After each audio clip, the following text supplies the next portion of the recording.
અંકલેશ્વર નગર શિક્ષણ સમિતિ સંચાલિત કન્યા શાળા નંબર 3ના શાળાના બિલ્ડિંગનું 1,25,00,000ના ખર્ચે નિર્માણ કરવામાં આવ્યું છે। આ શાળામાં વિદ્યાર્થીઓ માટે science lab, smart room, computer lab, smart room, પુસ્તકાલય અને ફાયર સેફટીની સુવિધાઓ ઉપલબ્ધ કરવામાં આવી છે। ત્યારે આ નવનિર્મિત શાળા ભવનમાં વિદ્યાર્થીઓને પ્રવેશ કાર્યક્રમનું આયોજન કરવામાં આવ્યું હતું, જેમાં નગર શિક્ષણ સમિતિના વાઇસ ચેરમેન રમણભાઈ પટેલ, નગર શિક્ષણ સમિતિના સભ્ય ધર્મેશ રાણા, વિક્રમ મજમુદાર, નરેશ મોદી અને કલાવતીબેન તેમજ કન્યા શાળાના આચાર્ય વર્ષાબેન ગોવાલીવાળાએ વાજતે ગાજતે ધોરણ 1 થી 8ની વિદ્યાર્થીનીઓને પુષ્પવર્ષા અને ચોકલેટ આપી શાળામાં પ્રવેશ કરાવ્યો હતો।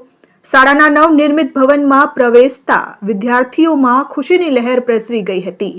આ પ્રસંગે શાળાના શિક્ષકો અને વિદ્યાર્થીનીઓ ઉપસ્થિત રહ્યા હતા। આજરોજ નગર પ્રાથમિક શિક્ષણ સમિતિ અંકલેશ્વર સંચાલિત કન્યા શાળા નંબર 3ના નવનિર્મિત મકાનમાં શાળાના બાળકોને પ્રવેશ કરાવી અમે આનંદની લાગણી અનુભવીએ છીએ।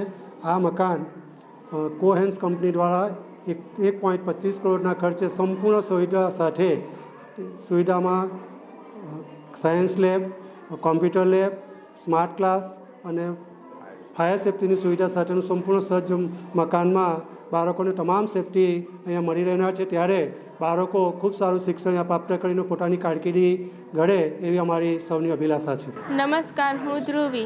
નવનિર્મિત શાળા ભવનમાં પ્રવેશ મેળવવાથી અમને ખૂબ આનંદ થયો છે। આ શાળામાં ભણવાની અમને ખૂબ મજા આવશે। Dharmesh Patel, RN news, Ankleshwar.